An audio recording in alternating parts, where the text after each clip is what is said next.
네, 안녕하세요. 스마트한 약국 사용법의 최영환입니다. 오늘은 지사제에 대해서 알아보려고 합니다. 먼저 약국에 있다 보면 스마트하지 않은 경우들을 많이 보는데 무작정 약국에 와서 지사제 주세요, 지사제 주세요 이렇게 해서 제가 막 증상을 물어보면 그냥 됐고 그냥 지사제 아무거나 하나만 주세요 뭐 이런 식으로 얘기하시는 분들이 있는데 어쩔 수 없이 그렇게 하시는 분들한테는 제가 제일 무난한 거를 그렇게 주고 그렇게 말 때도 있는데 지사제는 종류가 다양하고 증상에 따라서 조금씩 차이가 있고 잘못 먹으면 증상을 더 악화시킬 수도 있기 때문에 꼭 상담 후 드시는 걸 추천드립니다. 그래서 오늘은 설사의 원인과 그리고 그거에 대한 또 치료법 같은 것들을 알아보도록 하겠습니다.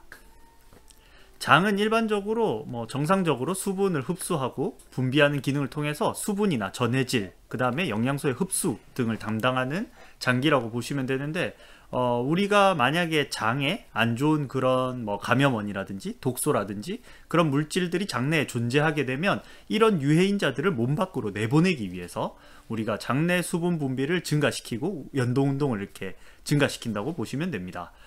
이렇게 설사는 조금 다양한 장 손상에 의한 보호 반응으로 나타나는 것입니다. 이러한 장의 보호 반응은 일시적으로 중요한 반응일 수 있으나 부적절하게 이렇게 만성적으로 가면 더 이상 적응의 역할을 할 수가 없게 됩니다. 이 외에도 약물에 의한 설사라든지 그 다음에 음주로 인한 거, 각종 바이러스에 의해서도 설사가 생기기도 하고 우리는 이런 것들을 장염이라고 부르기도 합니다. 이렇듯 원인이 조금 다양하기 때문에 그 원인에 따라서 치료법이 조금씩 다를 수가 있는데 일단 지사제의 종류를 한번 살펴보면 첫 번째로는 가장 무난하게 쓸 수 있는 것이 바로 스맥타이트 디옥타헤드랄이라는 흡착성 지사제 성분입니다. 이거는 말 그대로 그런 우리 장내에 있는 수분을 흡착하기도 하고 안 좋은 독소나 세균 같은 것들을 흡수해서 몸 밖으로 배출해내는 기능을 합니다. 만 2세부터 드실 수 있고 조금 제일 초기에 먹을 수 있는 제품이고 만성설사에는 적합하지 않은 제품입니다. 주의하실 점은 이런 것들은 다른 약이랑 같이 먹었을 때는 그 약도 다 흡착시켜서 내보내기 때문에 약효가 떨어질 수 있어서 공복에 먹거나 다른 약이랑 띄워서 드시는 것이 좋습니다.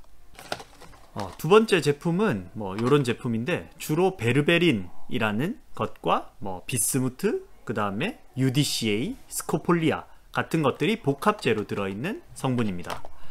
이런 것들은 항균 작용도 조금 하면서 진경제 성분인 스코폴리아가 들어있어서 초기에 이렇게 한두 번 설사하면서 묽은변을 할 때 약간 배 아픈 게 있는 그런 기본적인 설사, 초기 설사에 먹기 좋은 제품이라고 보시면 되겠습니다. 다음으로 보실 제품은 이런 제품인데 성분은 로페라마이드로 되어 있고요. 이 로페라마이드는 기본적으로 단일제로 되어 있는 이런 제품도 있고 다른 유산균이라든지 항균작용을 하는 것과 복합제로 들어있는 게 있는데 어떨 때 쓰시면 되냐면 얘는 너무 초기에 먹는 건 안 좋고요.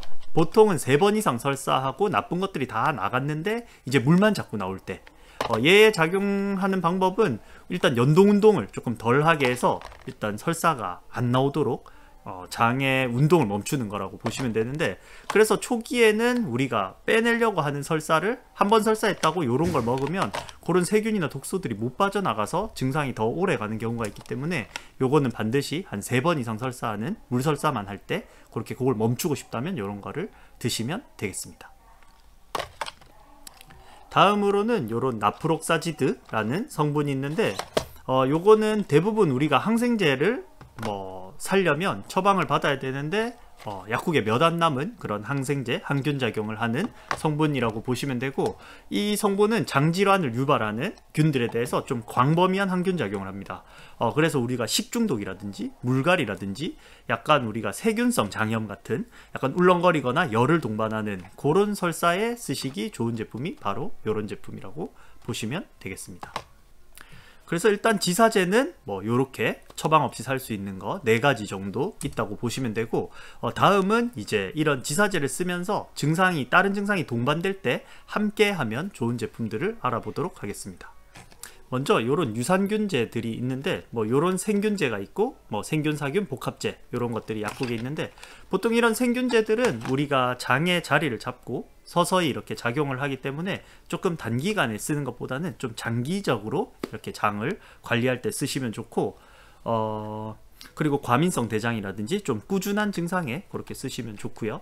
이렇게 생균사균 복합제가 돼 있는데, 사균제 같은 경우에는 조금 단기간에 유해균들을 조금 빨리 배출해주고 노폐물 같은 거를 배출해주는데 좋고, 안에 생균제도 들어있어서 좀 꾸준히 먹다 보면 장을 정상화시켜주는, 그래서 이런 것들은 보통 한 3일 이상 이렇게 설사를 하거나 이렇게 장염이 있을 때 뭐 우리 장의 밸런스가 다 무너질 수 있는데, 그런 때 이런 것들을 같이 복용해주면 훨씬 더 빨리 정상화되는 것을 느낄 수 있습니다. 그래서 이런 것들 쓸 수 있고요. 두 번째로는 이런 트리메부틴 성분, 뭐 소화제에서도 나왔었는데 이런 것들이 울렁거리거나 그런 장 운동을 좀 정상화시켜주는 기능을 하니까 우리가 설사도 하지만 뭐 울렁거림 같은 그런 증상이 동반되면 이런 것들 함께 드시면 좋겠습니다. 그리고 다음은 이런 진경제인데, 요거는 이제 우리 장염 증상 중에 콕콕 쑤시거나 쥐어짜는 증상이 있다면 같이 드시면 좋은 제품입니다. 이것 외에도 이렇게 진경제와 진통제 같이 들어있는 복합제도 있으니까 상황에 따라서 그렇게 드실 수 있겠습니다. 그리고 이제는 뭐 증상에 따라서 열이 난다면 해열제 같은 걸 같이 먹을 수 있고, 우리가 이런 양약 말고도 우리 정로환이라든지 뭐 평장환, 장통환 이런 한방 제제들도 있으니까 그거는 이제 증상에 따라서 그렇게 선택할 수가 있고요. 그래서 우리가 지사제를 살 때 약의 종류가 이렇게 많은 만큼 그냥 아무거나 지사제 아무거나 주세요, 아니면 뭐 스맥타 주세요, 이렇게 하기보다는 가장 스마트한 방법은 본인이 설사를 하거나 장염 증상이 있을 때는 뭐 설사를 몇 번 하는지, 그리고 언제부터 그런지, 그리고 울렁거리는 게 있는지, 열나는 게 있는지, 그리고 뭐 따로 생각되는 원인이 있는지, 그런 것들을 얘기해 주시면 가장 좋고요. 그러면 약사들이 그 원인과 증상에 맞춰서 약을 추천해 드릴 겁니다.